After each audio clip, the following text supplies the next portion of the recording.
Información, análisis y entrevistas. Profundidad con una mirada panorámica. En Línea 1. Muy buenos días, bienvenidas, bienvenidos a este primer programa de la era del 2006. La era de la democracia en apuros, del capitalismo autoritario, como usted le quiera llamar. Del derecho internacional inexistente, Alejandro. Claro, de la realmente. era, la nueva era Trump, es como Julio César. Oye, que sí, Claro. emperador, ¿ah? Porque se mueve como un emperador. Napoleón Bonaparte, Increíble. Adolf Hitler. No, pero eso duró poco. Este, Siempre queda la esperanza. Bueno, pero hablando en serio, estamos viviendo momentos muy trágicos en la historia de la humanidad. Esto no es solo Venezuela. Vamos a analizar eso bien en detalle, bien en profundidad, pero nos va a caer la teja a nosotros también. Así que más vale entender este mundo y todas las locuras aparentes que hay, pero que tiene una cierta racionalidad de ordenamiento del mundo por las nuevas potencias. Vamos con Línea 1, que va por Radio Usach 94.5, Daniela Figueroa Videla. Canal 50.2 de la televisión digital abierta, diariousach.cl, TV Usach 50.1, Zapping 173, Mundo 522 y todas las redes sociales. así es, Alejandro Guillálvarez, muy buenos días. No le dije feliz año porque pero en ya el nos aire abrazamos, ya sí. nos abrazamos. Bueno, Ya. yo que me gustan los abrazos, soy de piel. Sí, yo también. Bueno, feliz año a todos en este lunes 5 de enero, donde claramente ha pasado tanto, sobre todo desde la madrugada del día sábado, que pareciera que ya tenemos muy avanzado este nuevo año, pero nosotros aquí al pie del cañón para informar, y no solo informar, sino analizar lo que está pasando en el mundo. Y en una jornada bastante distinta respecto a lo que habíamos tenido la última semana del 2025, porque la temperatura es bastante más baja, agradable, Alejandro. 15 grados, dice que tenemos a esta hora. Se siente menos porque está cubierto, hay una cierta nubosidad, un 87% de humedad, y según la Dirección Meteorológica de Chile vamos a llegar en esta jornada de día lunes, este primer lunes del año, tan solo a los 23. Mira, bajó el pronóstico. En The Weather Channel aparece que vamos a alcanzar los 25, pero no va a ser más que eso. Debe ser 3 grados bajo cero. Ya te lo apago. El aire acondicionado justo el chuflón me da a mí. Es que sí, es cierto. Lo que pasa es que por los focos acá me empiezo a derretir. Y mañana, eso sí, ya sube nuevamente la temperatura para alcanzar los 28 grados. Rápidamente reviso lo que está pasando en las calles. Mire, dice, atención, pasajeros del servicio F de Rancagua, dice, informamos que debido a vandalización en la vía, se suprimen los servicios Corto Paine y Corto Hospital de la jornada de la mañana. También hay semáforos apagados en las rejas con Pedro de Córdoba, en Lo Prado, y también en Avenida Poquindo con la calle Málaga, esto es la comuna de Las Condes. Y el metro me parece que está funcionando, sí, totalmente bien a esta hora punta, toda la red disponible. Vamos con la pregunta del día, que tiene relación con un sondeo que hizo CADEM y que ya dio a conocer respecto a las figuras más relevantes o los personajes más relevantes del 2025 para las y los chilenos. Claro, ahí son José Antonio Cast, Donald Trump y Gabriel Boric. ¿Quién cree usted de los tres ha influido más en lo que está pasando en el país? Así es. Lo puede responder como siempre en nuestras cuentas de Instagram, @radiousach, @TVUsach. Y saludando a todo nuestro equipo, a todos nuestros auditores también de Línea 1 y de nuestros medios de la Universidad de Santiago. Vamos cuando son las 7. Déjeme saludar también a todos los colegas. Dense por abrazados y vamos a trabajar. Eso, vamos con los titulares. Titulares en Línea 1. El presidente de Venezuela, Nicolás Maduro, y su esposa Cilia Flores comparecerán este lunes ante un tribunal federal de Nueva York en su primera audiencia en Estados Unidos tras ser capturados y trasladados al país desde Venezuela. Maduro enfrenta cargos por narcoterrorismo, tráfico internacional de drogas, posesión de armamento de guerra en un proceso de alto impacto político y diplomático al involucrar a un jefe de Estado en ejercicio. Delcy Rodríguez asumió este lunes la presidencia interina de Venezuela tras la detención de Nicolás Maduro y ofreció una agenda de cooperación al presidente de Estados Unidos, Donald Trump, para recomponer las relaciones bilaterales. Y en su primer acto encabezó un consejo de ministros en Caracas y por su parte Trump exigió a la nueva administración acceso total al petróleo y a otros recursos naturales como condición para avanzar en una normalización diplomática. El presidente de Estados Unidos, Donald Trump, endureció la presión sobre la presidenta interina de Venezuela, Delcy Rodríguez, advirtiendo que podría enfrentar un destino peor que el de Maduro si no actúa conforme a lo que espera Washington. En una entrevista, Trump afirmó además que Estados Unidos está a cargo de Venezuela hasta que se concrete una transición de poder que considere segura luego de la captura de Nicolás Maduro por tropas estadounidenses. Los gobiernos de Brasil, Chile, Colombia, México, Uruguay y España expresaron su preocupación y rechazo por la captura de Nicolás Maduro por parte de Estados Unidos, cuestionando la acción militar realizada en territorio venezolano, y en un comunicado conjunto estos países señalaron que se trata de una operación unilateral que vulnera el derecho internacional y advirtieron que este tipo de acciones pone en riesgo la paz regional, llamando a privilegiar el diálogo y las vías diplomáticas. Este lunes, José Antonio Kast será proclamado oficialmente presidente electo en una ceremonia en el Tribunal Calificador de Elecciones, para la instancia a la cual han sido invitados todos los presidentes de los partidos con representación parlamentaria. Eso como una señal de apertura y diálogo político. La proclamación va a marcar uno de los primeros hitos desde su triunfo electoral y da inicio a una intensa agenda que incluye un viaje a Perú y eventuales gestiones regionales en el contexto de la crisis en Venezuela, especialmente en el ámbito migratorio. Y un apagón de gran magnitud afecta a sectores del suroeste de Berlín, Alemania, tras un incendio de una infraestructura eléctrica investigado como un hecho sospechoso y con posible motivación política. Según la empresa Stromnetz Berlín, el corte podría extenderse hasta el jueves 8 de enero. Y en tanto, la policía desplegó un operativo con 330 agentes, mientras la Oficina de Investigación Criminal indaga las causas del siniestro. 7:37. Un diálogo a fondo. Entrevistas en Línea 1. Venezolano, varios colores venezolanos. Oye, mira, andamos con unos colores especiales La acá verde, con nuestro invitado. la vino tinto. Es cierto. Sí, oiga, bueno, está claro que el mundo ya se ha decantado. Esto es un mundo dividido en áreas de influencia, donde un capitalismo autoritario se está imponiendo y donde las grandes potencias van a manejar el orden mundial de acuerdo a su poderío económico, político y militar, por cierto. Bueno, ¿cómo quedamos acá? Porque es mucho más que Venezuela lo que se está jugando en estos momentos, y de la democracia olvídese, porque no ha aparecido en un solo discurso de Trump. Ha dedicado a hablar de petróleo y menos de otras derechos cosas. humanos. No, que le da lo mismo. Si total, el propio Estados Unidos, él está destruyendo todas las instituciones democráticas. Pero además está negociando con los mismos que estaban en el gobierno. Sacó a Trump, pero para Corina Machado esto fue una humillación. No, absolutamente. Y además, el chavismo sigue. Claro, sigue a la instalado. vicepresidenta y ahora al presidente.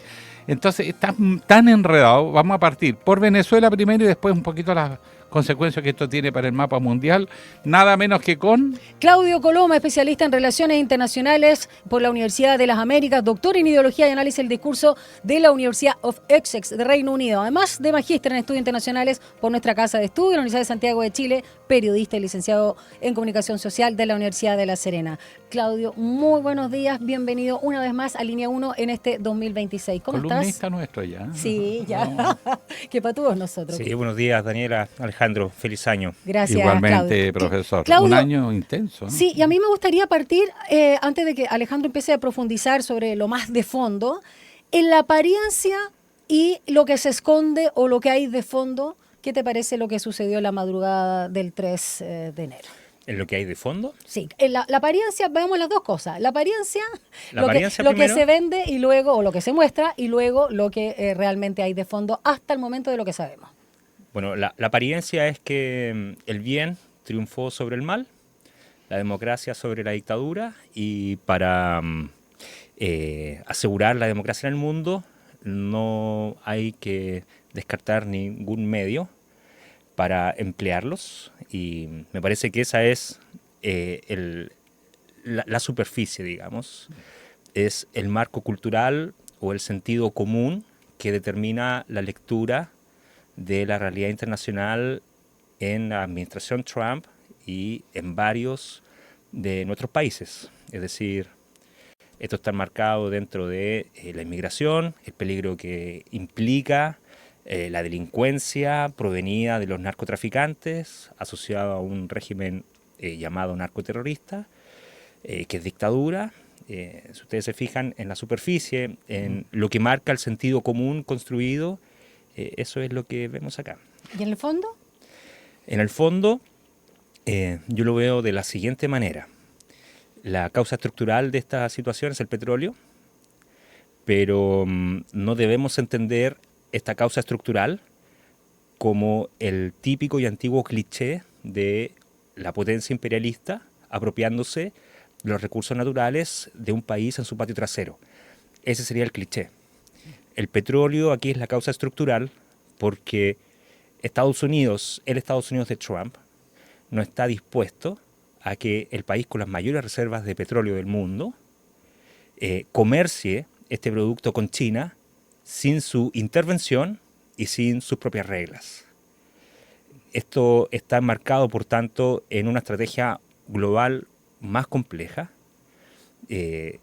Tomar el control de Venezuela y la administración de los recursos petrolíferos, que en el fondo es la motivación estructural, va de la mano con la solicitud y la presión en Panamá de expulsar a las empresas hongkonesas de la concesión, de la administración, y reposicionarse en la administración del Canal de Panamá.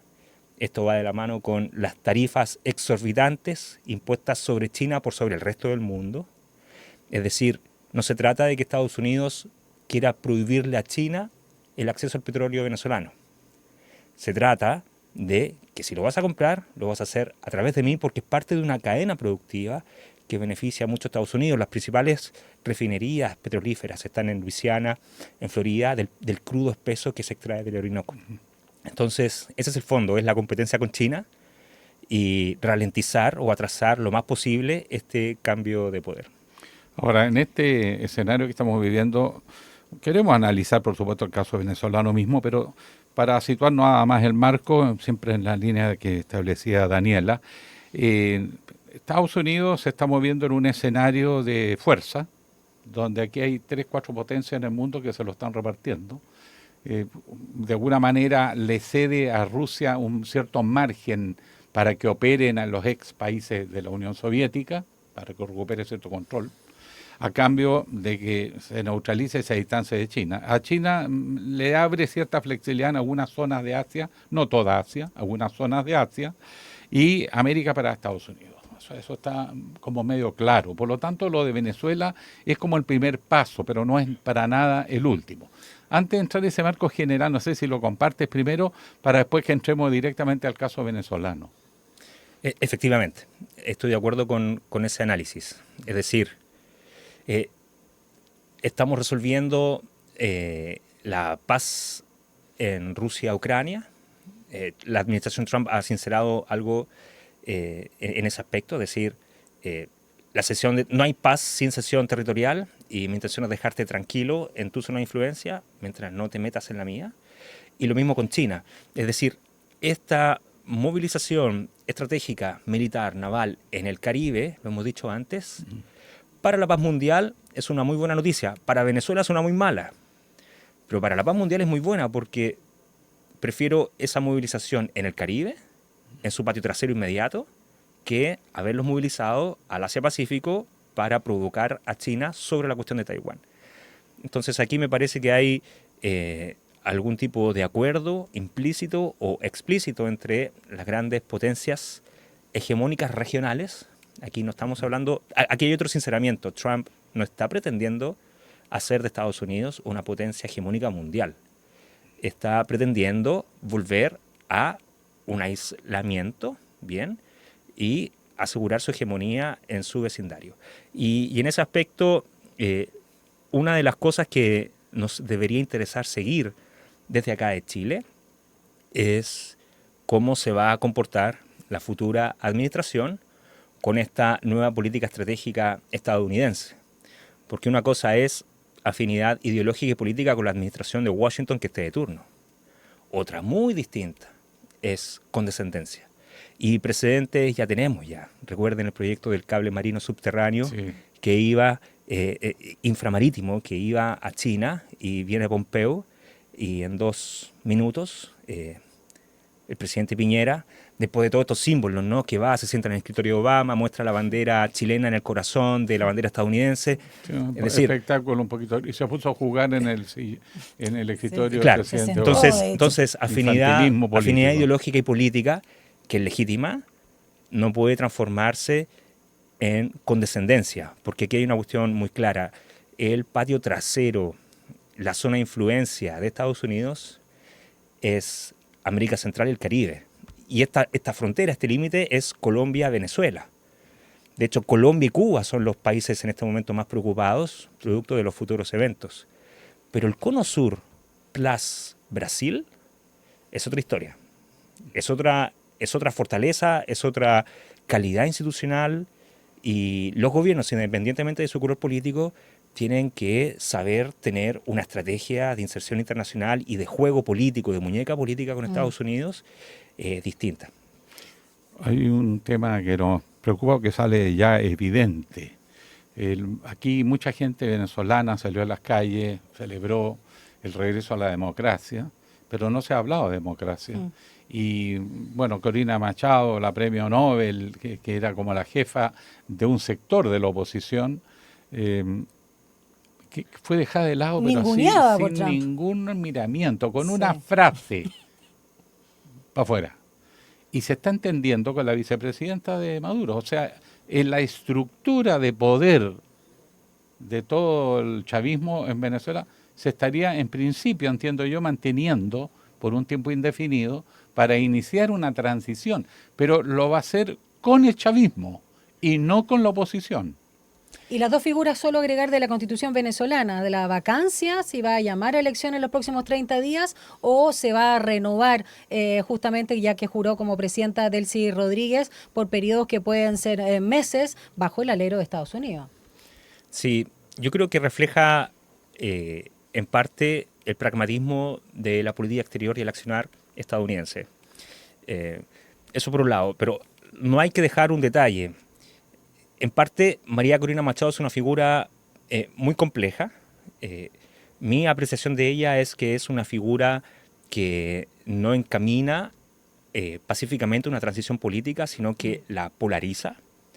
Es en este momento circunstancial el punto hegemónico de la oposición, pero es una oposición muy fragmentada, que nunca ha logrado una concertación política al estilo chileno, por ejemplo. Y figuras como ella y Leopoldo López son esa ala radical que ha promovido la disgregación y la hegemonización simbólica de la oposición a desmedro de la concertación. Eso, punto uno. Punto dos, María Corina Machado le quitó el Nobel de la Paz a Trump. Y la cobra. Y eso se cobra, eso se paga. Punto tres, traerla desde Oslo es complejo, dada su figura polarizante. Bien, y vamos al pragmatismo. El pragmatismo tiene algo de hipocresía. Maduro nunca fue reconocido como presidente legítimo producto del fraude electoral, pero sí su vicepresidenta hoy día. Claro. ¿Te fijas, no? Sí. Ya, bien. Asumiendo eso y despejando esa paja, la opción por Delcy, si es que se concreta, tiene que ver, yo creo, con mi impresión. Es que esto tiene un trasfondo prenegociado, prehablado, preconversado. Se ha hablado de eso. El carpool de Maduro, hecho para la noche del Año Nuevo, es para mí clave, y la forma en cómo fue capturado sin oposición. La entrega, la pasividad, la calma con la cual, la resignación con la cual emite su mensaje Maduro, en donde dice estamos listos para todo con Estados Unidos. No sé si se fijan, tal vez mi interpretación semiótica del rostro de la esposa de Cilia Flores en el auto que va detrás es de funeral. Entonces, a mí me da la impresión que el mensaje que da Maduro en el carpool, luego la forma en cómo fue tomado preso, o sea, sin ninguna oposición, bien, a mí me hacen pensar que lo que está detrás de esto es la aceptación de rendición, ir a Nueva York, someterse al juicio, pero negociar a cambio de la información que provea no a la Fiscalía, sino que al FBI, a la CIA y a la DEA en materia de inteligencia, como cuestiones estratégicas sobre Rusia, China, Irán, Cuba y la industria petrolífera. Claudio, ya vamos a seguir hablando de esta llamada Operación Resolución Absoluta por parte de Estados Unidos, pero me quiero detener en lo que estabas comentando al inicio respecto a este ordenamiento y lo que hay detrás.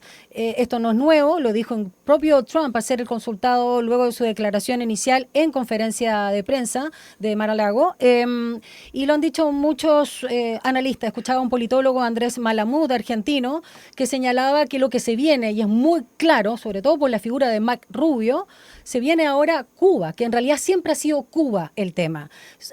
No solo por el acercamiento, digamos, sentimental, emocional, siendo descendiente, ¿no?, de cubanos desertores, Marco Rubio, sino que se quiere posicionar luego también para la presidencia, y que él es el cerebro de esta operación y el músculo, parafraseando al politólogo argentino, sería Donald Trump.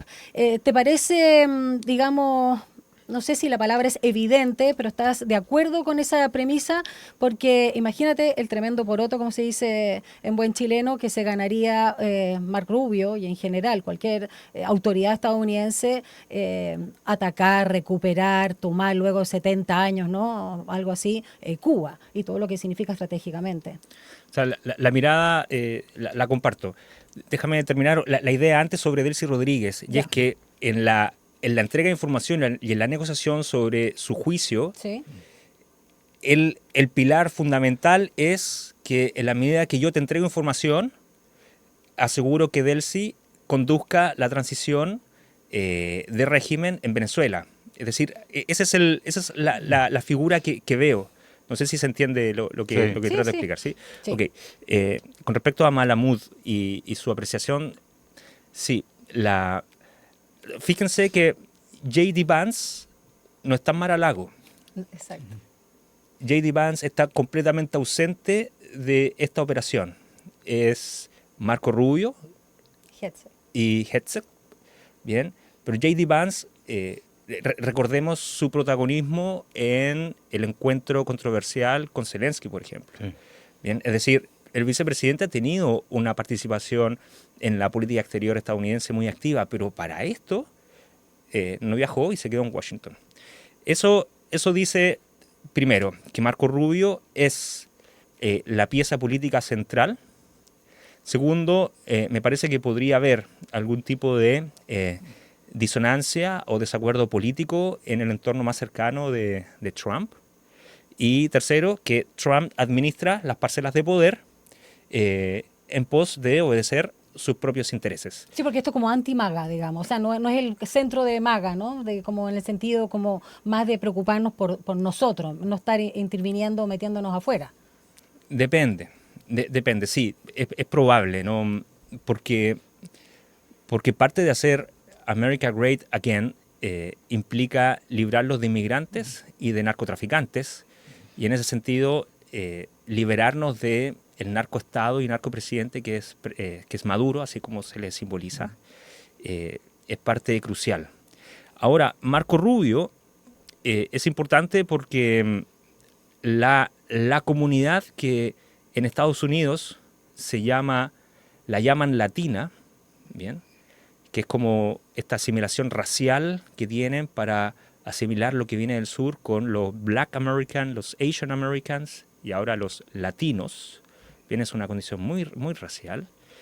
En esa, habiendo dicho esa identidad, digamos, lo cubano y lo venezolano está muy asociado, es lo mismo.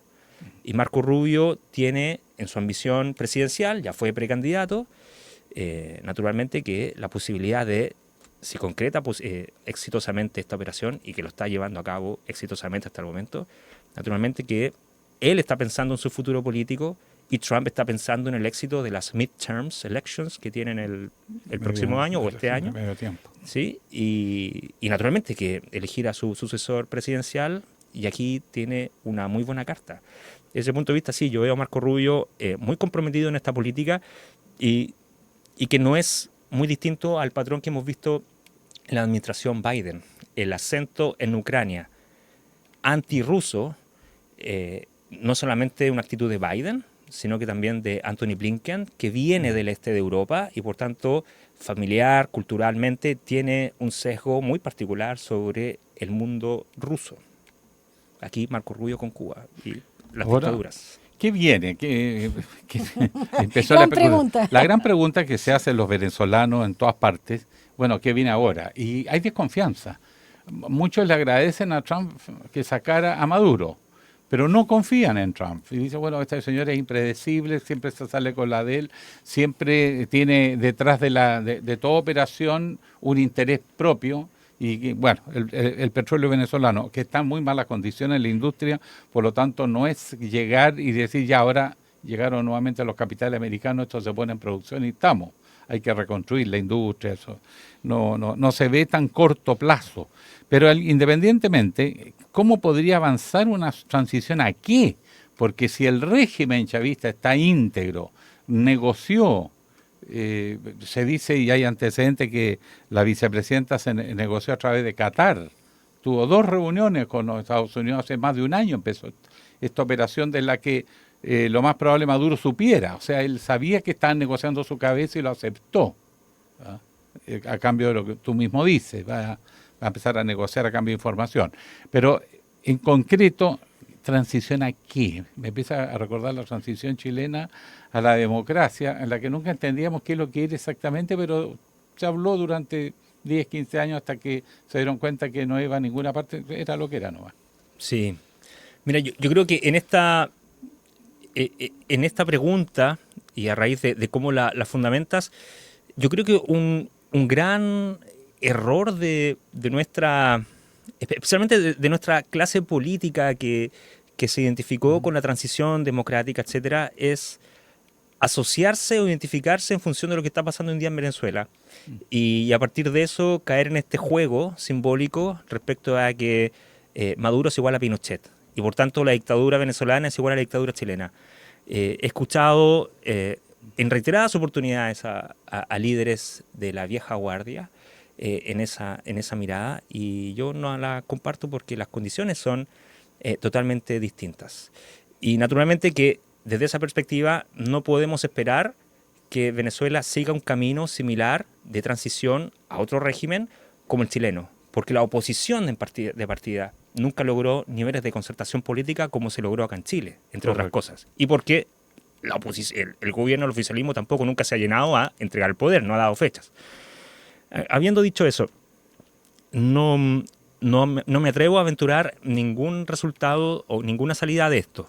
Puedo solamente decir lo que creo que es posible, independientemente del grado de probabilidad.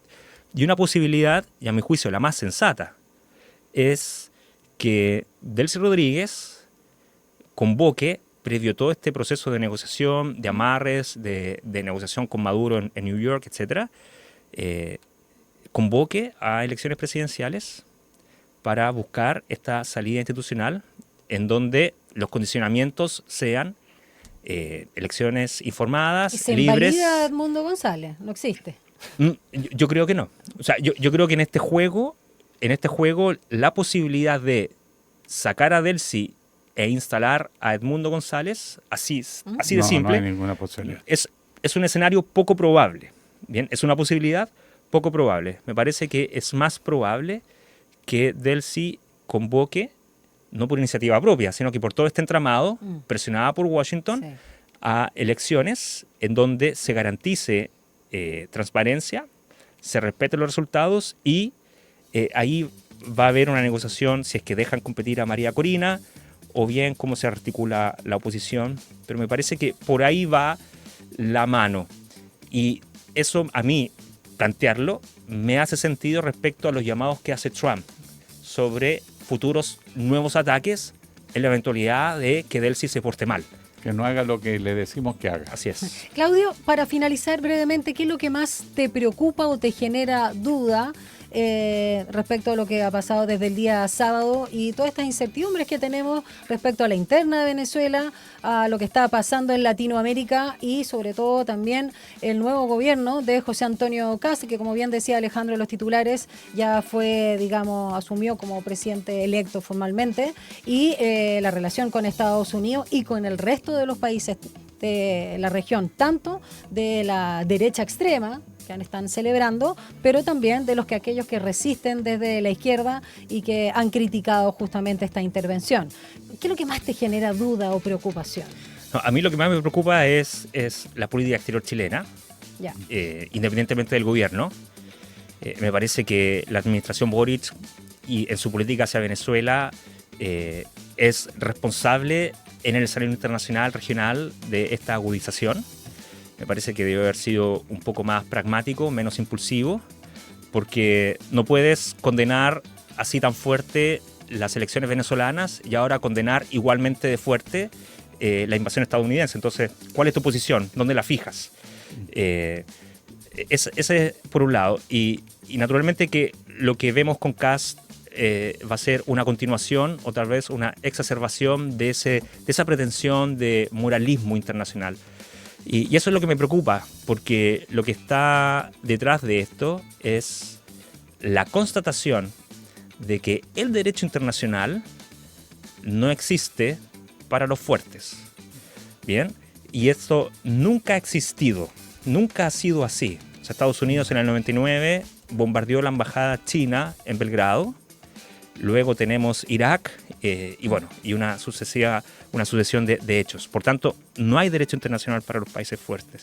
Y en ese contexto, a mí lo que me preocupa dentro de este repliegue estadounidense hemisférico, anunciando que también se viene Groenlandia. Sí, ya acaba de decir, la necesitamos. Lo que me preocupa es que sigamos en Chile, independientemente de la administración, con este puritanismo moral de que el mundo tiene que ser un paraíso en lugar de concentrarnos si es Greenland, perfectamente puede ser Rapa Nui. Es el momento también nosotros de pensarnos estratégicamente en nuestro vecindario, que es el Cono Sur, y a partir de eso saber cómo relacionarnos con Estados Unidos, que es un dato de la realidad. Lidiar con Trump es parte de la realidad, no puedo darle la espalda, y es más o menos lo que ha hecho el presidente Boric, ¿no? Con estas declaraciones tan poco afortunadas. O sea, la realidad hay que asumirla como tal y hay que saber lidiar con ella, y por eso también me preocupa que con el presidente Kast tengamos algún tipo de condescendencia. Espero que no, porque la política exterior trasciende a estos ejes de izquierda a derecha. Gracias, Claudio Coloma. Y para cerrar este capítulo, que es bien importante, el desafío, la política es el poder, la política es pragmática. Hay que estar donde están los intereses de Chile. Entonces, ¿cómo preserva el presidente de Chile los intereses de Chile, más allá de consignas ideológicas o de frases?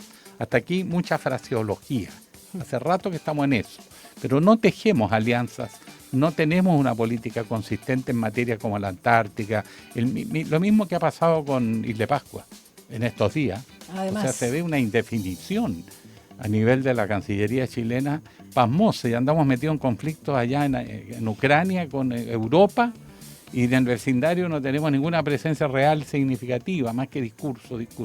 Bueno, tarea ardua es construir, yo creo, una política exterior para un mundo que está cambiando dramáticamente. Profesor, como siempre, un agrado, gracias, esclarecedor, conversación, y esperamos siempre seguir colaborando con... Sí, un placer. Cuenten conmigo. Panelista oficial 2026, ¿o no? Sí, ¿Columnista? Sí, absolutamente. Oiga, aquí la maravilloso. claque dice que sí. Ya. Mira, y súper combinado hoy día. Algo hay ahí, ¿no? Muy en el equipo, parte de Línea 1. Gracias, Claudio Colomá. Que tengas una muy buena semana y sobre todo buen año, y gracias por tu análisis. Igualmente. Chao. Chao. Son las 8:04 ya. Vamos a una pausa, regresamos con más contenidos y más conversaciones acá en Línea 1.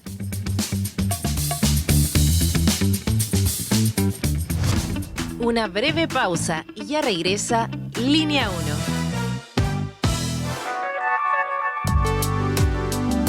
Es la hora en Radio USACH. 8 de la mañana y 4 minutos. En Mimbu cumplimos 60 años construyendo casas que después se transforman en hogares, cada una con una historia distinta, como la de Esteban, que hoy puede tener su casa propia para vivir mejor junto a su familia en Arica. Mira el documental, infórmate y postula los subsidios en www.mimbu.cl. Mimbu, 60 años construyendo cambios. Ministerio de Vivienda y Urbanismo, Gobierno de Chile. Chile avanza contigo. Del 20 de noviembre al 2 de diciembre regresa el Festival de Música Antigua USACH en su 18ª edición. 13 conciertos y 6 charlas y clases magistrales gratuitas se llevarán a cabo en distintos lugares de Santiago y la región de Valparaíso. Sintagma Musicum, el coro madrigalista USACH, John Griffiths, Calia Álvarez, Catalina Vicens, Francisco Mañalich, Nano Stern y el grupo El Peluján Canú, entre otros exponentes nacionales e internacionales, son parte de este importante festival de la Universidad de Santiago que celebra la música antigua y barroca. Toda la información en fima.usach.cl y en las redes sociales de Extensión USACH.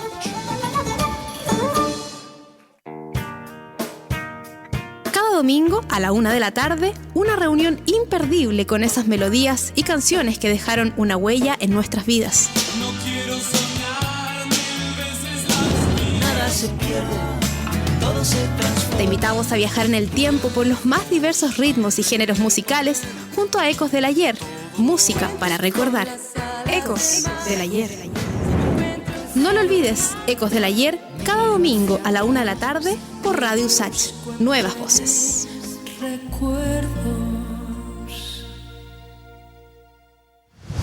Estamos de regreso en Línea 1. Titulares en Línea 1.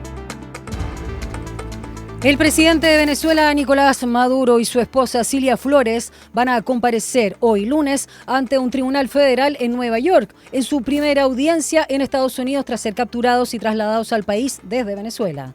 Maduro enfrenta cargos por narcoterrorismo, tráfico internacional de drogas y posesión de armamento de guerra en un proceso de alto impacto político y diplomático al involucrar un jefe de Estado en ejercicio.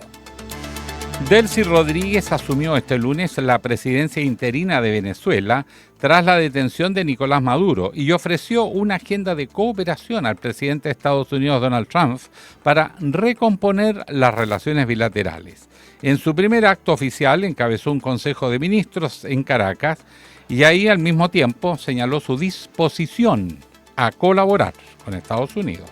Por su parte, Trump exigió a la nueva administración acceso total al petróleo y a otros recursos naturales como condición mínima para avanzar en una normalización diplomática.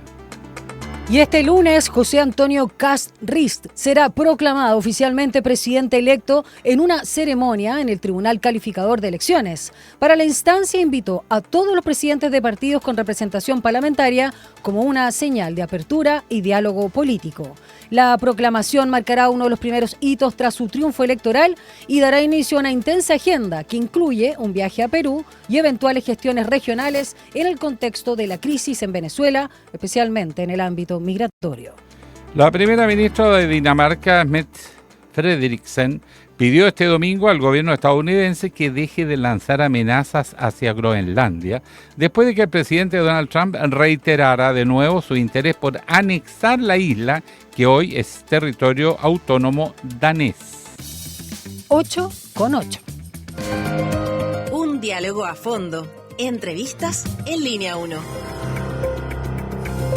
Bueno, sin duda la captura del presidente venezolano Nicolás Maduro y su mujer Cilia Flores por parte de Estados Unidos no solo sacude a la región, sino que reactiva el debate político en Chile. Mientras el presidente electo José Antonio Kast calificó la detención como una gran noticia para la región y llamó a impulsar una transición democrática en Venezuela, el gobierno del presidente Boric condenó la intervención unilateral de Estados Unidos por violar el derecho internacional y la soberanía de los pueblos.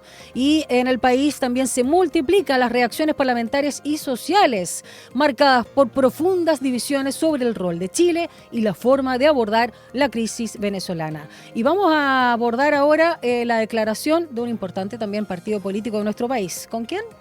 El presidente del Partido Comunista, el ex parlamentario Lautaro Carmona, que ya está en línea con nosotros. Lautaro, ¿cómo está usted? Muy buenos días. Buenos días, Lautaro. Muy buenos días, Daniela, buenos días, Alejandro. Yo estoy a disposición de esta entrevista. Muchas gracias. Entremos a materia de inmediato. Los hechos en Venezuela ya los conocemos. El tema está cómo reaccionamos. Con declaraciones al estilo de estos países, no cambia nada. Y en el propio Venezuela, el movimiento chavista original parece estar negociando abiertamente con Estados Unidos y ya da por entregado al expresidente Maduro a esta altura, porque ya tienen una presidenta interina. Este escenario, ¿cómo lo interpreta el Partido Comunista Chileno? Y segundo, ¿qué es lo que ven que hay que hacer como política exterior de Chile? A ver, la primera cosa es no normalizar, no dejar pasar por alto y dar ya por hecho que se dio vuelta la página y no se puede hablar más de lo que ha sido la consumación del intervencionismo militar de parte de Estados Unidos, que ha ingresado al territorio venezolano rompiendo todos los principios de convivencia en el plano internacional. Cualquiera sea la posición, la postura, la mirada que tenga uno y otro, desde el punto de vista político contingente, lo que está alterado, lo que se ha llevado a cabo, lo que era antes de parte de algunos una descalificación nuestra de la condición imperial de Estados Unidos, de la reactivación de la doctrina Monroe y por tanto asumir que el tema de América Latina y el Caribe son el patio trasero que tiene privilegios y prioridades para Estados Unidos, es un dato de realidad muy duro, muy grave, muy serio, y va a reponer debates políticos locales y regionales para ver qué sentido tienen los organismos multilaterales si llegan hasta el punto en que una potencia decide, por la vía de los hechos y por la vía de las armas, implementar unilateralmente su política.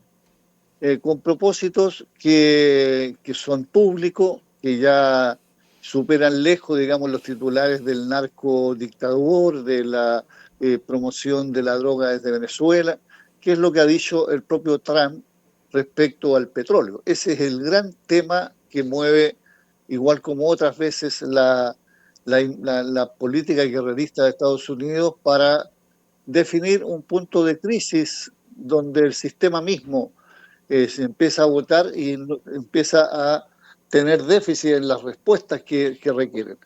En ese plano yo creo que lo que está puesto en la orden del día es un debate que tiene que actualizar por la mirada crítica de lo que son las normas, los principios de convivencia internacional, porque eso es un chiste, o sea, no existe hasta cuando se le ocurre a Estados Unidos. Hoy día estamos conversando sin ningún límite ni pudor de que, bueno, lo que viene ahora es Cuba, o es Colombia, o es México, o es Groenlandia, y con toda normalidad, digamos. Entonces, es realmente para espantarse. Y nosotros vamos a buscar, desde nuestra mirada, elaborar una contribución a ese debate que espero que sea muy masivo, muy serio y con todos los rigores de la convivencia entre los pueblos, porque aquí nadie piensa qué pasa con los pueblos. Lautaro, en ese sentido, ¿qué se espera dentro del margen de acción que pueda tener, no solo declarativo, simbólico,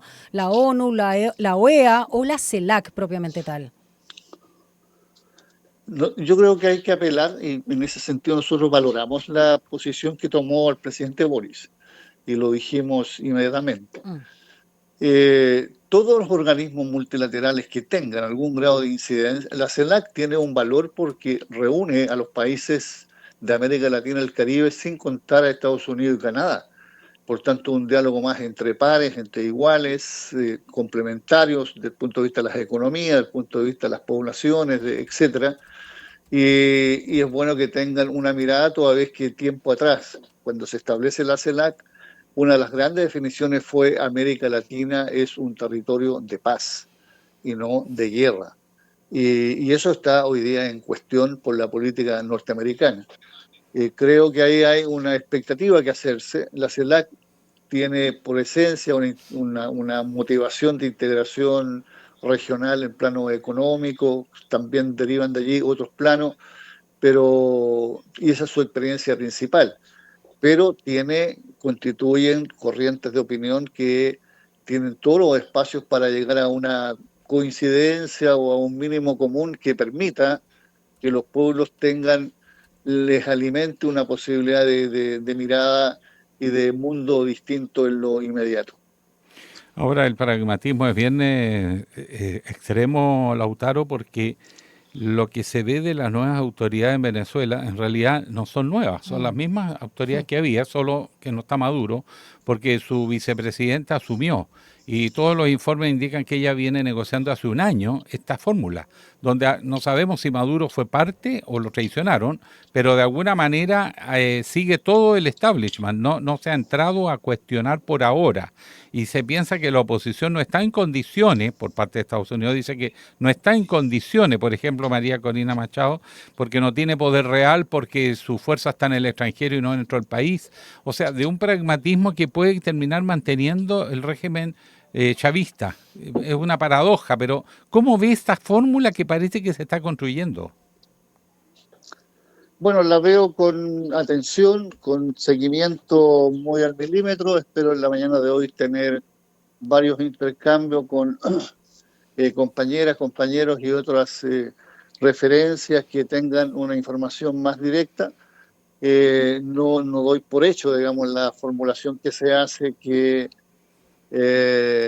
está resuelto por la vía de la imposición norteamericana el desplazamiento. Lo que hay ahí, había una institucionalidad desde antes, donde existían todos estos mecanismos que se pusieron en implementación el día de ayer o anteayer, donde Delcy Rodríguez asume como presidenta con una condición de garante o de estar a cargo o encargada de la tarea. Sí, a todos nos llama la atención porque esto no continúa. Trump ha dicho que este es el primer paso y que habría un segundo si es que no se rinden frente a las políticas norteamericanas.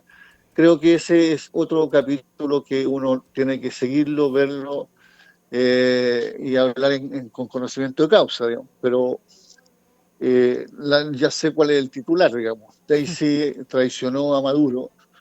Uno mira Telesur, por ejemplo, y que muestran noticias en vivo desde Caracas, desde Venezuela, y ve manifestaciones, movilizaciones, con posiciones muy claras respecto a sus derechos, a su autonomía, a su soberanía.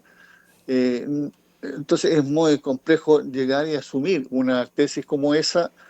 Lo que sí estaba, y lo explican, digamos, en el momento que asume Delcy Rodríguez, cuál era la línea y el sostén constitucional e institucional que tiene el Estado de Venezuela. Entonces voy a tener mucha más información de cosas como esta que sé que están poniendo en el centro del debate y se están asumiendo tesis por hecho que ablandan de alguna manera lo que es la intervención norteamericana, porque dejan esto en un tema interno, como que aquí hay pasar de cuenta, tradiciones, etcétera, y no en el tema de fondo, que es con qué derecho Estados Unidos instala ese tremendo portaaviones frente a las costas, luego moviliza una cantidad de dispositivos tecnológicos, de movilización, helicópteros, etcétera, y tropas para acosar un país porque tiene una política distinta a la de ellos. Entonces, en eso no voy a asumir, digamos, lo que es la formulación pública que se está instalando, porque necesita información propia, cada uno sabrá cómo buscarla, que tenga fuentes que a uno le den rigor de información. Lautaro Carmona, tú mencionabas al inicio que como Partido Comunista de Chile quieren cooperar también. Me imagino que más allá del debate, que sí es importante, por supuesto, lo declarativo, ustedes sacaron una declaración a las primeras horas de este ataque, pero en lo concreto, ¿qué acciones van a realizar? Y te pregunto también en relación a lo que decíamos al inicio, ¿no? Lo de Cuba. Ya no lo negó incluso Donald Trump en su conferencia de prensa tras el ataque y desde Florida, y en este sentido también preocupa qué está pasando con Cuba. ¿Han tenido ustedes contacto con Cuba y cuál va a ser el apoyo como PC chileno? Bueno, siempre en esto la política internacional, desde todos los ángulos, incluyendo desde los pueblos, tiene su registro, su historia. Construir corrientes de opinión de carácter mundial tiene un peso.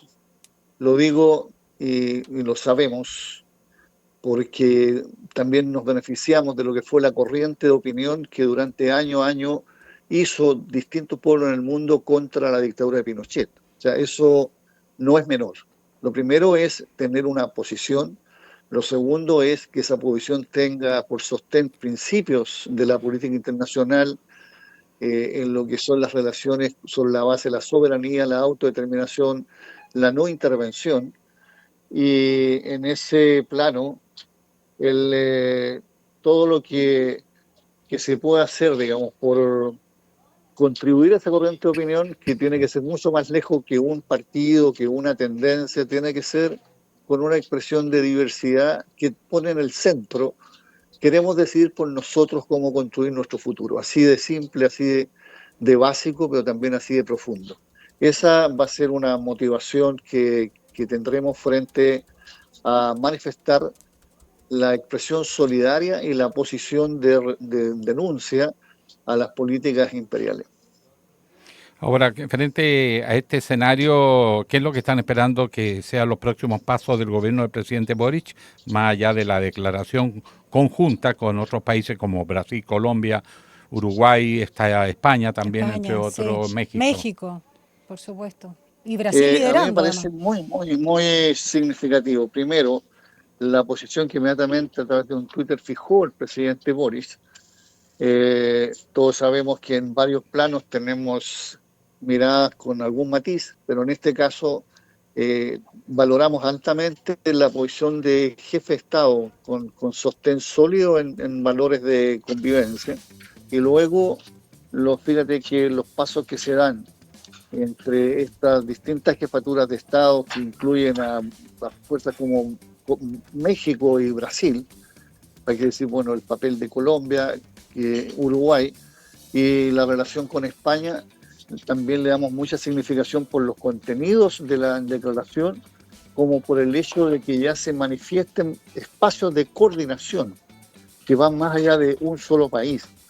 Yo espero que a nivel del Parlamento chileno se va a hacer un debate va a ser complejo por las correlaciones que tiene, y complejo lo digo porque lamentamos mucho la posición que puso el presidente electo, en una cosa de ponerle, digamos, una valoración a la intervención norteamericana que de verdad pasa de largo, digamos, en lo que es lo que nosotros esperamos de cualquier presidente en Chile, sea el color que sea, que es reivindicar la independencia y la autonomía de Chile como Estado propio y no como colonia ni subordinado a otra potencia. ¿Lautaro? Eso yo lamento mucho, que marca incluso las posibilidades que tiene uno de presencia en el evento, sí, que deberá ser, digamos, es muy republicano, no de partido, sino de concepto, que será, digamos, definida legalmente por el TRICE. ¿Van a ir ustedes como Partido Comunista?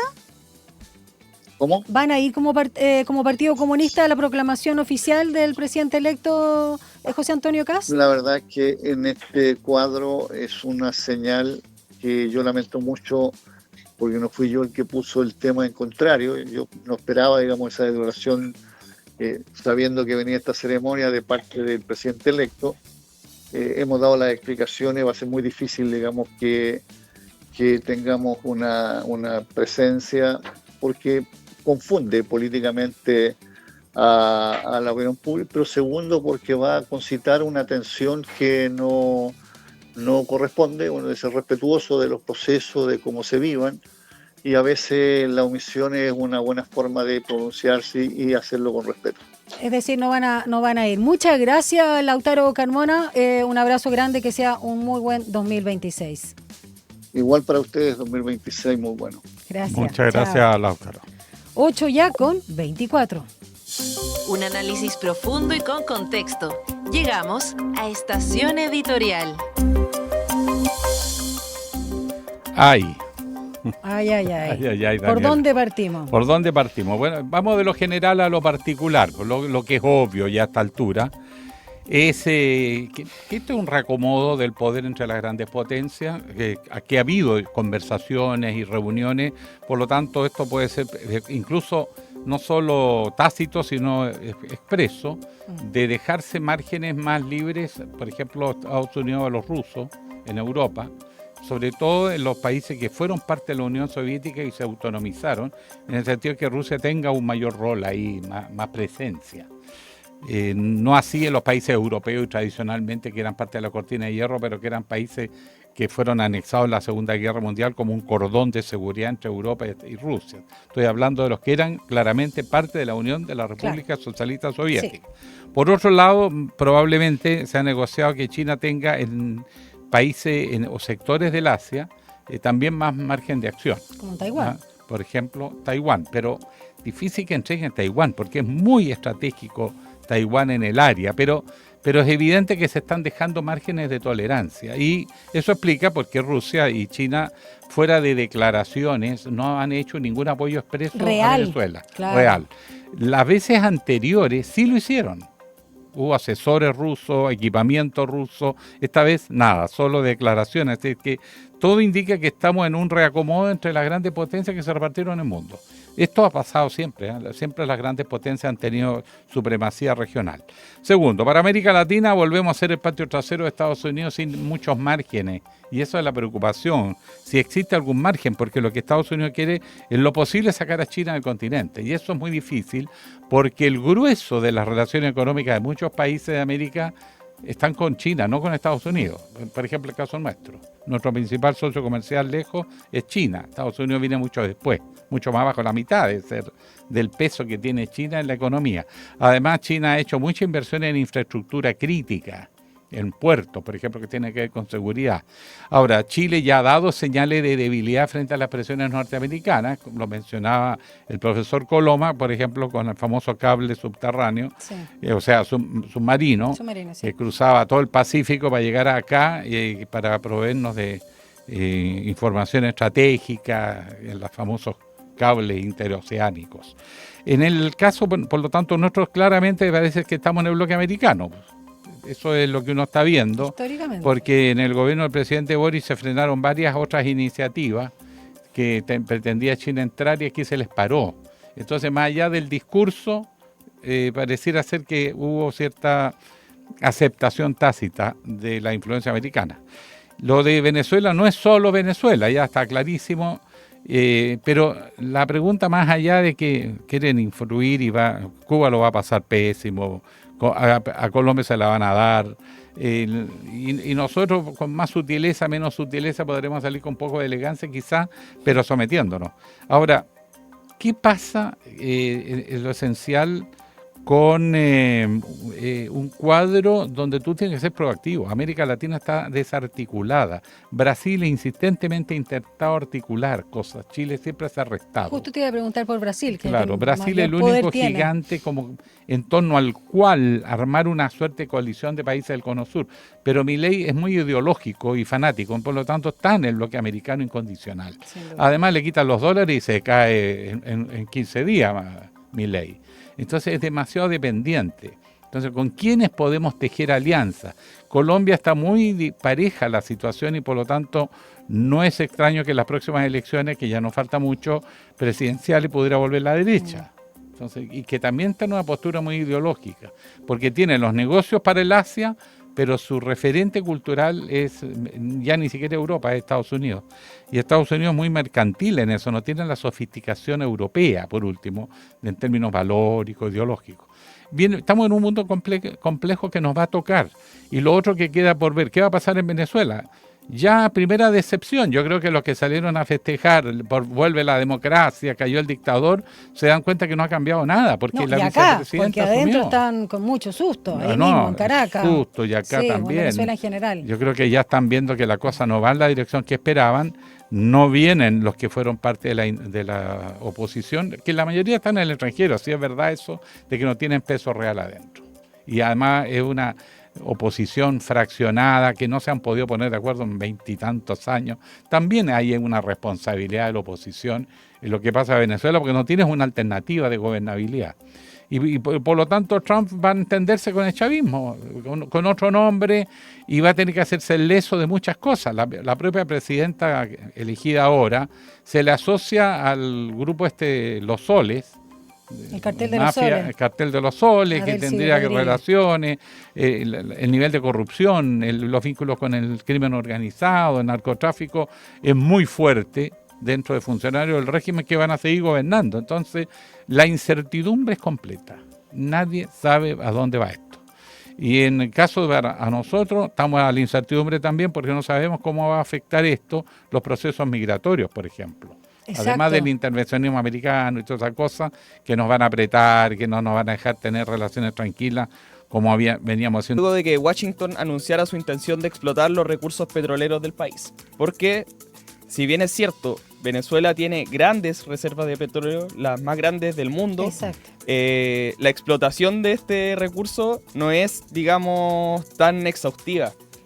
No hay tanta, digamos, producción misma de del hecho, país a un y exportación. Tercio, está un tercio de lo que era hace una década, han bajado muchísimo. Exportaban como, no sé, 3 millones de barriles, no sé qué cosa, ahora 700, no, sí, porque no tienen plata tampoco para hacer la pega. No, y la infraestructura es un Por desastre. eso, claro. Pero eso es por mala gestión, Sí. no le echamos la culpa al empedrado tampoco. No, mala gestión, El régimen de Maduro fue un fracaso estrepitoso desde el punto de vista de gestión, ahí pongámonos, Absolutamente. y tampoco era un régimen democrático. Ahora, que la forma como lo sacaron puede ser cuestionable y generar un precedente Es que peligrosísimo. no son excluyentes ambos análisis. Claro, va por otra vía, pero bueno.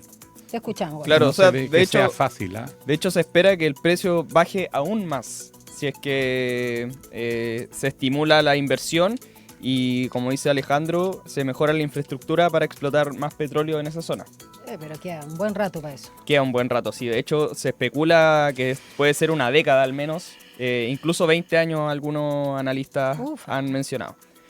Les cuento que también salió el IMASEC el año pasado, justo antes de que vinieran los feriados. Entonces esta es una noticia que quedó a la cola, que es que la actividad económica en Chile creció menos de lo esperado en noviembre de 2025. Según informó el Banco Central, el índice mensual de actividad económica, el IMASEC, aumentó un 1,2% en comparación con noviembre del año pasado. Este resultado quedó por debajo de las expectativas del mercado, que proyectaban un crecimiento cercano al 2%. Y además representa una desaceleración respecto a octubre, cuando el indicador había crecido un 2,2% interanual. Entonces, con estas cifras, se está cuestionando que se pueda llegar a la meta que se había impuesto el gobierno de crecimiento. Bueno, vamos a estar muy atentos también a cómo reacciona el ámbito económico, de lo cual también vamos a hablar en la siguiente conversación. Gracias, Gonza. Nos vemos más ratito. Chao, que estén bien. 8:38. Un diálogo a fondo. Entrevistas en Línea 1. Obvio que el impacto que pudiera tener en el comercio la captura de Nicolás Maduro, sobre todo en el precio de acciones, en los precios de los productos que exporta Venezuela, estaban todos atentos. Estados Unidos dice que la clave es el petróleo y que ellos quieren administrarlo directamente, meter plata, pero recuperar estos recursos. También están las tierras raras y otros recursos naturales que Venezuela tiene y en abundancia, y que son parte también del objetivo de la intervención norteamericana. Pero en este escenario está abierta la discusión acerca del impacto que esto va a tener y, por supuesto, cómo nos pega de refilón a nuestro país. Y de ello conversamos con el economista y académico de la Universidad de Santiago, René Fernández Montt, perito judicial en materias económicas, financieras y de inteligencia artificial en Chile y España y miembro de Mensa Internacional. ¿Cómo estás, René? Muy buenos días y feliz 2026. Estoy muy bien, muchas gracias. También que tengan un excelente año, Daniela, Alejandro. Muchas gracias por acompañarnos y quiero partir preguntándote, copiando de alguna manera, porque es una pregunta, digamos, amplia y necesaria que la hace un medio de comunicación, en este caso Tele 13. ¿Por qué Trump dice que Venezuela le robó el petróleo a Estados Unidos? Más allá de las palabras altisonantes que estamos acostumbrados a escucharle a Donald Trump, han señalado, ¿no?, que no solamente van a invertir, sino quiere que le devuelvan de alguna manera lo que era de ellos. Y no se entiende que le devuelva a los Estados Unidos de América todo el petróleo, la tierra y otros activos que previamente nos robaron. Ya partimos con la risa. Me gusta esa actitud. Te escuchamos, René. Sí, sí, sí. Recordando un poco el contexto de la guerra comercial, por ejemplo, la épica de la frase inicial de Trump siempre es interesante de analizar. Era el día de la liberación. Después de haber sufrido, en el fondo, tantos embates producto de la economía china y sus tarifas diferenciadas. Entonces había una justificación teórica que sustentaba en alguna medida la guerra comercial o el inicio de la guerra comercial por parte de Estados Unidos.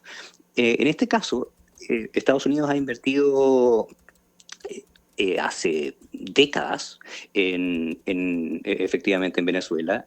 Gran parte de la explotación de una industria que queda muy poco en Venezuela fue parte de inversiones de empresas norteamericanas. Y como en algún meme de Chávez de exprópiese, efectivamente la industria estadounidense sufrió embates. Y desde ese punto de vista se sustenta en alguna medida eso de vamos a recuperar lo que es nuestro. Yo escuchaba en el fondo lo que comentaba Alejandro hace algunos minutos, sumamente de acuerdo desde el punto de vista de que efectivamente es una situación que no daba para mucho más. El escenario no es el ideal, pero efectivamente como se ha dado no es el escenario ideal. Y claramente hay también un fracaso de la comunidad internacional para que Estados Unidos haya tenido que hacer esto de esta forma, digamos. En este escenario, profesor Fernández, ¿qué es lo que cabe esperar de las primeras reacciones? Porque aparentemente la aguja se ha movido muy levemente en favor de cayendo el precio del petróleo, lo que significa que hay cierta expectativa de que Estados Unidos va a poder poner esa industria en producción, pero la verdad es que hay que hacer mucha inversión y segundo, con un clima político de incertidumbre completa, no sé si están tan dispuestos a meter tanto dinero los inversionistas para recuperar una industria que la verdad que está en pésimo estado, la industria petrolera. Claro. Y efectivamente los movimientos en el mercado tienen más que ver con la especulación, tienen más que ver con las expectativas de un futuro que situaría en el fondo a Venezuela en un lugar donde le correspondería estar. Si Venezuela tiene aproximadamente el 20% de las reservas mundiales, uno esperaría que la producción de hoy fuera muy superior al 1% actual. Entonces, desde ese punto de vista, cuando hablamos de repercusiones de la medida hoy Venezuela solo exporta aproximadamente el 1% del crudo a nivel mundial. Cualquier aspecto que ocurra en Venezuela, tanta repercusión en el precio del petróleo no tiene. O sea, un productor del 1% actual no es relevante hoy en día. Pero por eso las fluctuaciones son leves.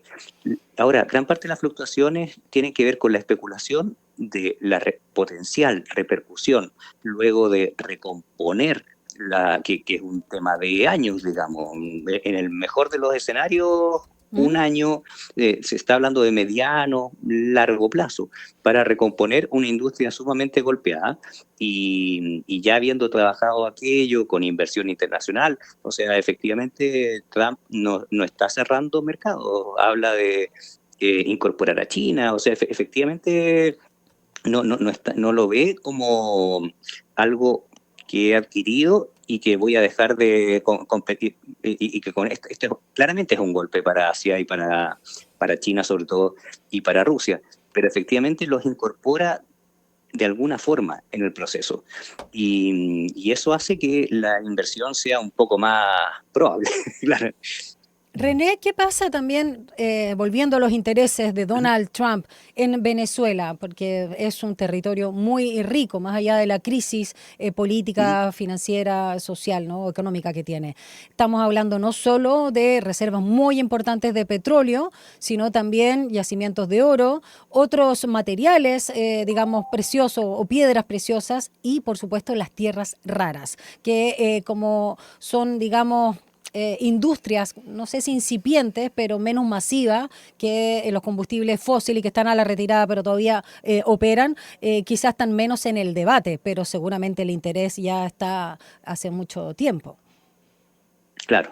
Efectivamente, habría que hacer como un doble clic, porque si bien es cierto, no han aparecido tanto en el discurso, cuando Trump menciona en el fondo una enorme inversión y que de alguna manera hay que financiarla, ese de alguna manera es petróleo, puede que no alcance en el corto plazo, efectivamente incorporar algunos países más, fortalecer las exportaciones, efectivamente el cómo financiar es algo que hace que se vea algo, se ven los intereses muy claramente, muy rápido, digamos. Ya, o sea, no hay ninguna épica por recuperar la democracia. Sí. No, esto no es por la democracia, ni siquiera ha mencionado la palabra Trump. Él habla de recuperar los intereses de Estados Unidos y asentar en la región una política de protección de nuestros intereses, dice. Y ha puesto más el énfasis en eso. Ahora, Venezuela lo conocemos por el petróleo, pero es muy sustantivo lo que preguntaba Daniela respecto de otros recursos económicos que Estados Unidos mira con mucho interés y que tiene que ver con las nuevas tecnologías como materia prima. Sí, pero efectivamente a ver, si para el petróleo que Venezuela ha sido potencia, se requiere una inversión enorme. Para las industrias en las que hay un desarrollo incipiente, se requiere una inversión aún mayor. Entonces, eso hace que efectivamente pueda ser de interés, pero complejo de desarrollar y por lo tanto yo lo apuntaría más a un mediano plazo, digamos, o incluso largo. Ahora, en economía la clave es siempre la certeza, la seguridad para el inversionista. La situación en Venezuela, más que simplificarse, me da la sensación a rato que se hace más complejo. Por ejemplo, hay que gobernar y por mucho que saquen a un dictador, hay que gobernar. Y para eso Trump, con ese pragmatismo tremendo, dejó afuera a María Corina Machado, porque de verdad no tiene peso interno, no tiene redes de poder interna como para administrar la maquinaria del Estado y hacer ella la reforma. Además, no es de un espíritu conciliador, capacidad de construir acuerdos. En un país que además está polarizado, es muy difícil, y por lo tanto, al final de cuentas, no sería sorprendente que la maquinaria del chavismo se mantenga casi intacta y se haga una suerte de negociación con ellos en esos términos. ¿Eso qué escenario genera para el inversionista? Claro, efectivamente eso genera alguna ventaja, por tratar de ver lo positivo siempre, digamos, desde el punto de vista de mantener mercados medianamente abiertos. Estos mercados que cubría Venezuela a precio de descuento, como salida de emergencia, porque los principales mercados estaban cerrados en alguna medida por bloqueos, por medidas económicas, no era la primera opción, no era exportar a Europa, no podían exportar a Estados Unidos, y por lo tanto, en el fondo, el mantener a cierta estructura del chavismo, por las señales que se han dado mayoritaria, ya no es cierta estructura, no se ven potenciales salidas incluso. Entonces, desde ese punto de vista, yo creo que tiene esa única ventaja, además de lo que mencionabas tú, Alejandro, en el fondo mantener la estructura, si bien es cierto, no estaba funcionando a un gran nivel, por lo menos mantiene una cierta gobernabilidad, de hecho, como para poder manejar elecciones, y desde ese punto de vista también para hacer que las cosas funcionen cuando están muy bien guiadas y medio amenazadas también, digamos, por la presencia de Estados Unidos. Entonces, desde ese punto de vista presenta una ventaja en el corto plazo, funcional, Pero efectivamente yo, al igual que gran parte de la comunidad internacional, creo que debiera haber un cambio notable. Estados Unidos ha querido como evitar algo de eso, pero efectivamente yo creo que es un trabajo que tendemos en el fondo como a exigirle a Estados Unidos lo que no ha podido hacer ninguna comunidad internacional, que es más complejo. Estábamos viendo en la prensa, de hecho, del mismo sábado, 3 de enero, René, las expectativas que habían respecto al precio del petróleo y señalaban, estoy viendo una nota del país.com, el de España, que tras el ataque a Estados Unidos a Venezuela había una amenaza con provocar una nueva subida del precio del petróleo y señalaban ahí el sábado, repito, que el barril de Brent cerró 2025 con una caída anual del 20% y se quedó en el entorno de los $60, retrocediendo a niveles de hace 4 años. Pero hasta el minuto no ha subido, sino como bien nos decía nuestro compañero Gonzalo Espinosa, bajó el valor del petróleo, del crudo. ¿Por qué se da esta situación? Si nos puede explicar. Claro, mira, al tener Venezuela un aporte sumamente irrelevante hoy en día, el 1% de la producción mundial no es algo que debiera generar en el fondo una gran repercusión. Pero si es que Venezuela en algún momento se acercara a la producción que debiera tener, al sitial que debiera tener con el 20% de las reservas mundiales, al haber mucho petróleo, eso generaría una disminución del precio. Entonces, como aún no ocurre aquello, pero hay algunos avances en ese sentido, hay señales de que eso puede ocurrir en un mediano plazo, el mercado dice, a ver, esto es un escenario probable, el escenario es más probable que hace algunos días, por lo tanto, yo en cierta medida incorporo aquello al valor del crudo. Y en el fondo, si se siguen desarrollando las noticias en ese sentido, hasta un par de años, cuando en el fondo ya se pueda empezar a convertir a Venezuela o sitiarla en el lugar que le corresponde o acercarse a aquello, efectivamente la tendencia es el precio del petróleo debiera disminuir y eso es lo que ha adelantado el mercado hoy en día, digamos. Profesor, el tema de la repartición del mundo por bloques trae bastante incertidumbre a América Latina toda vez que China ha tenido una fuerte penetración en infraestructura crítica, que Estados Unidos quiere reservarse para ello, lo dice en su política de seguridad y de recuperación de su hegemonía en el continente, elaborada hace unas 3 semanas atrás, que se dio a conocer, poco menos incluso, y la pregunta por lo tanto es, ¿qué margen de maniobra queda para países que su economía está mirando más al Asia que Estados Unidos? Ejemplo, Chile, nuestro socio comercial número 1 es China, y si sumamos es el Asia, lejos, sobre el bloque americano o el bloque europeo. En este escenario, una presión de Estados Unidos, ¿qué límites tiene para países que son tan dependientes ya del intercambio con el Asia y particularmente con China? Claro, las señales son complejas porque en el fondo el contexto internacional ha ido mostrando que Estados Unidos no escucha a muchos más interlocutores. Comunidad Europea no es un actor relevante para Estados Unidos. La comunidad internacional, la ONU, hay muchas instituciones que uno creía que tenían poder y para Trump no lo tienen. Desde ese punto de vista yo aprecio que él reconoce como interlocutor medianamente válido Asia y Rusia es sumamente golpeado. Entonces, desde ese punto de vista, las consecuencias son complejas cuando no se puede hacer un contrapeso a los actores principales, digamos. En el fondo, el mundo se va sitiando entre esos 3 actores. Y desde ese punto de vista, yo creo que el aunamiento de la comunidad internacional quizás pueda generar algún grado de contrapeso, pero en el fondo las señales siguen siendo que el mundo se vuelve tripolar o bipolar porque puede estar medio golpeado Rusia, digamos. Entonces, desde ese punto de vista hay que ir mirando a cada lado. Ahora, ¿a nosotros qué margen nos deja a Chile específico por la naturaleza de nuestra estructura económica?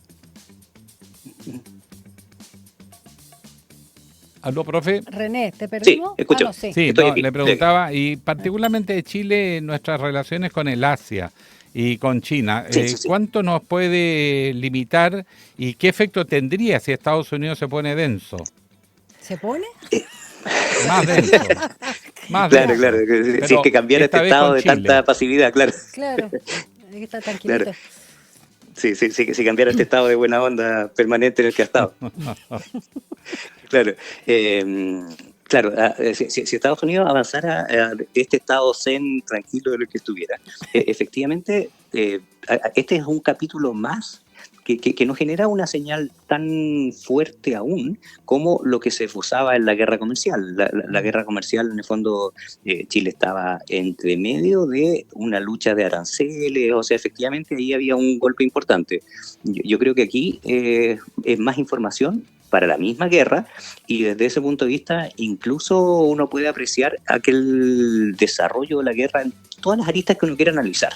Cuando uno observa el desarrollo de la inteligencia artificial no solo es Estados Unidos, también es DeepSeek, también es el desarrollo de la inteligencia artificial más a lo asiático, con menores inversiones en teoría, pero de muy buen nivel, y en el fondo ChatGPT ha sentido el golpe en los mercados. Es una guerra que se va desencadenando en cada uno de los escenarios que uno quiera mirar. Y desde ese punto de vista, el golpe a Rusia en este contexto de la comunidad internacional, lo mismo que le ha hecho a Ucrania, genera que el mundo esté particularmente en ese escenario bipolar, y Chile debe ir apreciando, jugando a qué escenario se incorpora más. Desde ese punto de vista, cómo lo ha ido planteando Trump desde el punto de vista de influir en los gobiernos de la época, en los gobiernos de Latinoamérica, el tener en el fondo como ya Cast en lugar de Boric, podría generar un mayor acercamiento a Estados Unidos que podría definir un poco la relación quizás. Muchas gracias, René Fernández Montt, economista de la Universidad de Santiago, por este análisis también con la arista más económica y, por supuesto, cómo nos afecta también a nuestro país. Que te vaya muy bien, linda semana y, último día que lo digo, feliz año. Muchas gracias. Muchas gracias por la invitación, que esté muy bien. Hasta Chao. luego. Vamos a la agenda cuando faltan 4 minutos para las 9. Las noticias que marcarán la jornada. Ahora, la agenda del día. Reuniones múltiples. A las 11 el presidente Boric junto al ministro de Educación Nicolás Cataldo, y la subsecretaria de Educación encabezan recepción estudiante para reconocer la trayectoria educativa por sus resultados en la temida prueba de acceso a la educación superior. Es el desayuno de los, ¿cuántos? ¿10, 20 mejores? No sé cuántos son la trayectoria. El puntaje lo estuvieron llamando ayer tan bonito, ahí cuando los llaman y papá es el presidente Boric o es el ministro de Educación. Feliz. Se llama a tomar oncecita y papá resulta desayuno. Que es de ¿Qué hace? No pasa ningún desayuno. Eso hoy a las 11 de la mañana, y a la misma hora las organizaciones del sector público afiliadas a la CUT convocan a un punto de prensa en el marco de la presentación al Congreso del proyecto de ley de reajuste para las y los trabajadores del Estado. Y a las 12 es la proclamación oficial del presidente electo José Antonio Kast por el Servicio Electoral. Va a haber una transmisión especial de Medios USACH por todo este proceso, además de admisión. Y la feria del postulante. ¿A las 9:30 empieza? No, va a empezar ahora a las 9, me parece, con nuestro compañero. Sí, si me soplan acá por interno, muchas gracias, están atentos ahí, Rodrigo Alcaíno, y después te vas a sumar tú, sí, voy a sumar yo, todos ahí juntos en nuestro campus. Y vamos con los resultados de la pregunta del día, que dice así: sondeo, que es de CADEM, posiciona a Kast, Trump y Boric como los personajes del 2025 para las y los chilenos. ¿Cuál te parece a ti más relevante? Y es clarísimo. 5% José Antonio Kast, 7% Donald Trump, 88% Gabriel Boric. Eso es lo que piensan nuestras auditoras y auditores. Clarísimo como el agua. Nos despedimos con la misma temperatura prácticamente con la que partimos a eso de las 7:30. Ahora se mantienen los 15 grados 6 décimas, 85% de humedad, esperando agradables 23 para esta jornada. Quédense en nuestra sintonía, ya viene nuestro compañero Rodrigo Alcaíno. Chao, Alejandro Guilla Álvarez. Como que chao, si seguimos trabajando toda la mañana. Chao nomás. O sea, hasta un ratitico. Chao a nuestro auditorio. Chao.